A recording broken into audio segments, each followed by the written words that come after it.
गणेशाय नमो नमः। सरस्वती नमस्तुभ्यं वरदे कामरूपिणी विद्यारंभम करिष्यामि सिद्धिर्भवतु मे सदा। शिव शक्ति को कोटि कोटि प्रणाम।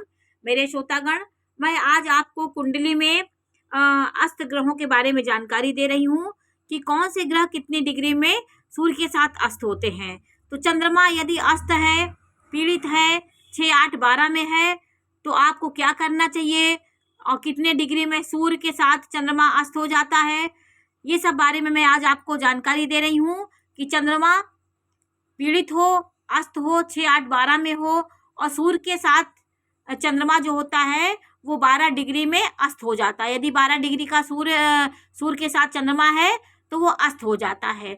उसकी जो एक चंद्रमा की स्वभाव होता है, चंद्रमा की कोमलता होता है, वो अपनी शक्ति को खो बैठता है।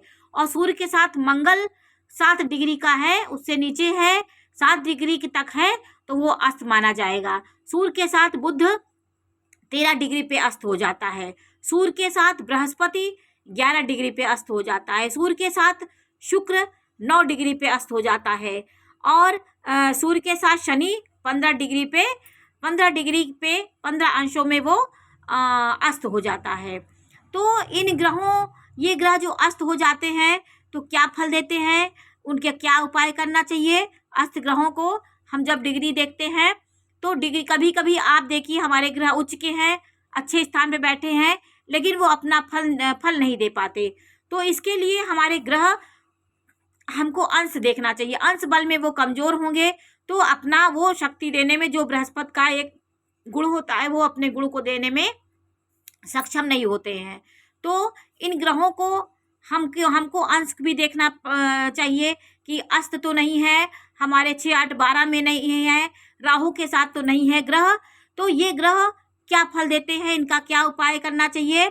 यदि हमारा चंद्रमा अस्त है तो क्या फल देता है, इस बारे में मैं आज आपको जानकारी दे रही हूँ कि चंद्रमा यदि सूर्य के साथ 12 डिग्री का है, नीच का है या अस्त हो गया हो, 6, 8, 12 में हो सूर्य के साथ, तो ये समझ लीजिए कि आपका मानसिक स्तर बहुत निम्न होगा। आप मानसिक बीमारी आपको घेरे रहेगी। थोड़ी थोड़ी बातों पे आप डिप्रेशन का शिकार हो जाएंगे। एकांत में बैठने का मन करेगा, कहीं आपको घूमने फिरने के लिए जाएंगे, आपको इतना कष्ट होगा, सही निर्णय नहीं ले पाएंगे और हर समय खोए खोए से रहेंगे। तो ये ग्रह अस्त होते हैं तो हमें मानसिक परेशानी देते हैं। हमारा दिमाग अच्छे से क्रिएटिव नहीं हो पाता, अच्छा से निर्णय नहीं ले पाता, हम किसी निर्णय पे अटिक नहीं हो पाते हैं। तो ये सब बातें अस्त ग्रहों से होती हैं। तो हमें क्या करना चाहिए, इसके उपाय भी आप देख लीजिए। यदि चंद्रमा अस्त है, 6, 8, 12 में है, राहु के साथ है, केतु के साथ है, पीड़ित है, तो सबसे पहला काम आप चांदी के बर्तन में पानी पिए और चांदी के बर्तन में रात भर पानी भर दीजिए। उसको सुबह आप चांदी का ग्लास में पानी पिए और पूर्णिमा के व्रत को, नारियां पूर्णिमा का व्रत करें। पूर्णिमा के दिन आप खीर बनाएं, उस खीर को खाएं ठंडा करके अपने को, और पूर्णिमा के चांद को आप निहारते रहें। एक टक से आप 15 मिनट, 10 मिनट, आधा घंटा, जितना आपके पास समय हो, चंद्रमा के प्रकाश को आप अपनी आँखों से निहारिए। और सफ़ेद चीज़ों का आप दान करिए, जैसे चावल है, दूध, दही, खीर से बनी चीज़ों का जितना दान देंगे उतना आपके जीवन में चंद्रमा का प्रभाव होगा। और शिव जी के शिवलिंग का स्पर्श करिए और जलाभिषेक करिए और उनके जल को अपने दोनों नेत्रों में और उनका पान करिए। जितना शिव के करीब रहेंगे, शिव के शिवलिंग पे आप अपना मत्था टेकिए। मत्था को आप शिवलिंग पर अपने मत्थे को लगाइए, जिससे आपके पापों का क्षय हो जाता, जो भी आपकी मानसिक बीमारी है वो दूर होगी। और ये यदि सूर्य के साथ है, यदि सूर्य के साथ मंगल अस्त है तो आपका क्या होगा। मंगल यदि अस्त है तो आपके पराक्रम, आत्मविश्वास और ताकत में कमी आएगी।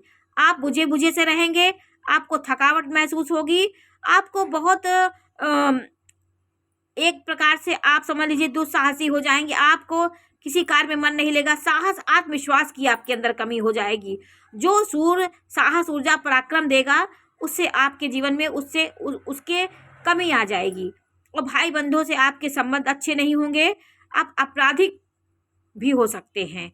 आपका मंगल, आपको एक पराक्रम जो आपका खराब हो तो आप आपराधिक प्रवृत्ति हो जाएगी कि आपके अंदर ऊर्जा अंदर अंदर रहेगी, ऊपर से आप शरीर से अस्वस्थ हो जाएंगे, आपका मंगल प्रभावहीन हो जाता है, तो आप बहुत उत्पाती नेचर के हो जाएंगे, आपके साहस में कमी आ जाएगी।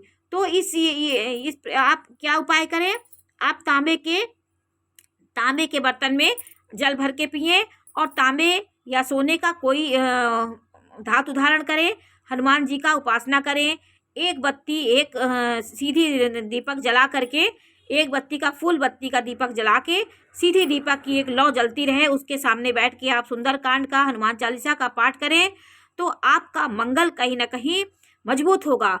आप लाल चीज़ों का दान करें, तो आपके लाल चीज़ों का दान करेंगे तो आपका मंगल मजबूत होगा। सूर्य के साथ यदि बुध अस्त है तो आपकी बुद्धि तीव्र नहीं होगी, आप सही निर्णय नहीं ले पाएंगे, नकारात्मक सोच आपके ऊपर हावी होगा, क्योंकि सूर्य मंद हो जाएगा, उसके सामने जो बुद्धि का प्रतीक कुमार ग्रह है, जो एक यौवन वाला ग्रह होता है, वो मंद हो जाएगा। तो आपके अंदर नेगेटिव विचार, नकारात्मक विचार हावी होंगे, निर्णय लेने में आप निर्णय नहीं ले पाएंगे, सही सोच समझ नहीं होगी, आपकी गणित कमजोर होगी, मैथमेटिक्स नहीं कर पाएंगे।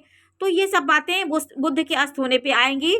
तो आपको क्या करना चाहिए, आपको गायत्री मंत्र का जाप करना चाहिए, हरी सब्जियों का सेवन करना चाहिए, श्री नारायण की पूजा करें, कृष्ण जी की पूजा करें और भगवान नारायण की पूजा करने से, क्योंकि बुध को नारायण भी कहा जाता है, तो बुध नारायण होता है, उनको उनकी आप पूजा उपासना करेंगे तो आपकी बुद्धि में परिवर्तन हो जाएगा। हरे वस्त्र आप पहने, जितना आप बुद्ध के मंत्रों का जाप करेंगे, बुद्ध के वस्त्र हरा होता है उसको पहने, हरी चारा गैया को खिलाएं, ये सब आप करेंगे तो आपका बुद्ध मजबूत होगा। और सूर्य के साथ बृहस्पति यदि 11 डिग्री का है तो वो भी अपने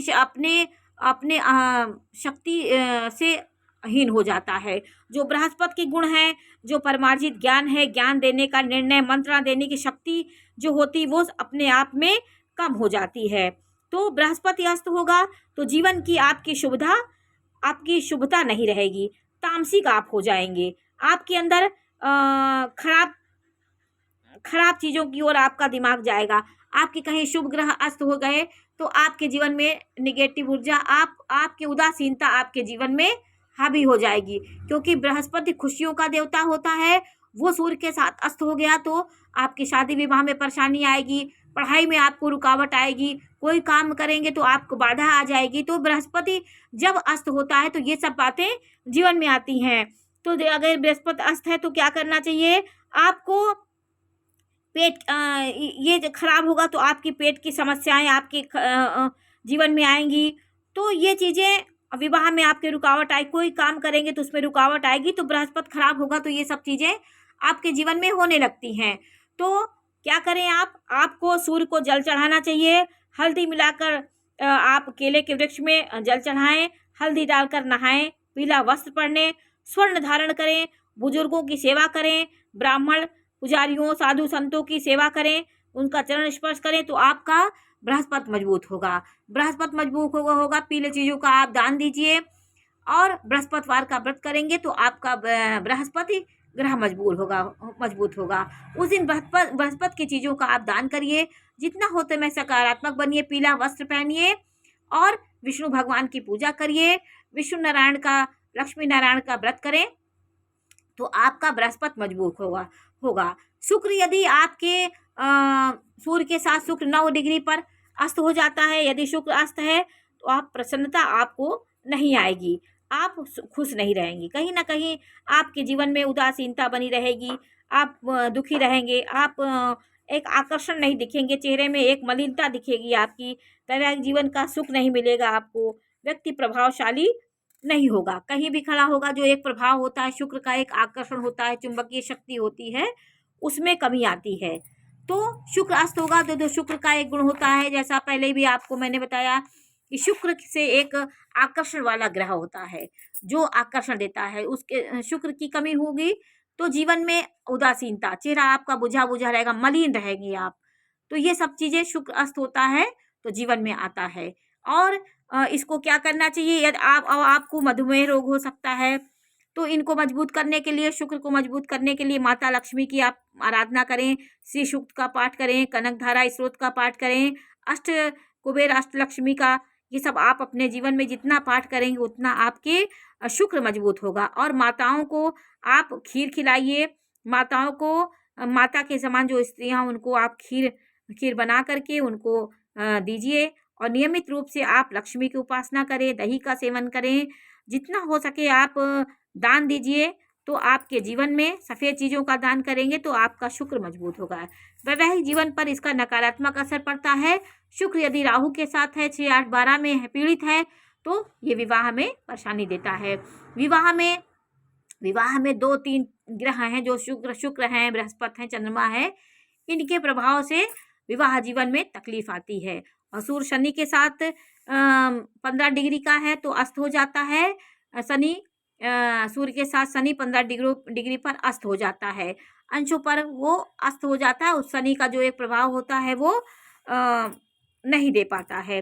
तो आपके जीवन में रोजगार, नौकरी, ये सब आपके जीवन प्रभावित होती है, इसमें आपकी कठिनाई आती है, जीवन को जीने में संघर्ष होता है, बड़े बड़े संघर्ष आपके जीवन में आता है। छोटी छोटी चीज़ों करने से पहले आप मुश्किलों का सामना करते हैं, फिर जाके कोई काम आपका होता है। घोर दरिद्रता का सामना आपको करना पड़ता है, मेहनत आपकी निष्फल जाती है, जितना मेहनत करेंगे आपको उसका फल नहीं मिल पाएगा।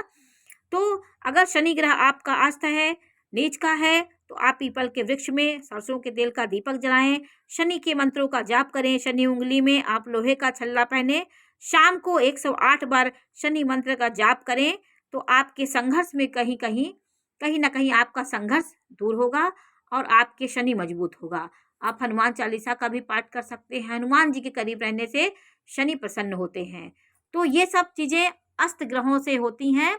आपके जीवन में जो शुभ प्रभाव देने वाले ग्रह होते हैं वो अस्त हो गए तो कहीं ना कहीं वो अपनी शक्ति खो बैठते हैं। तो इनके लिए उपाय भी बताए गए हैं, इन उपायों को करके आप अपने जीवन को सुखमय बना सकते हैं। तो आज मैंने आपको अस्त ग्रह होने से क्या होता है और उसके उपाय क्या हैं, इसके बारे में आपको जानकारी दी। नमस्कार।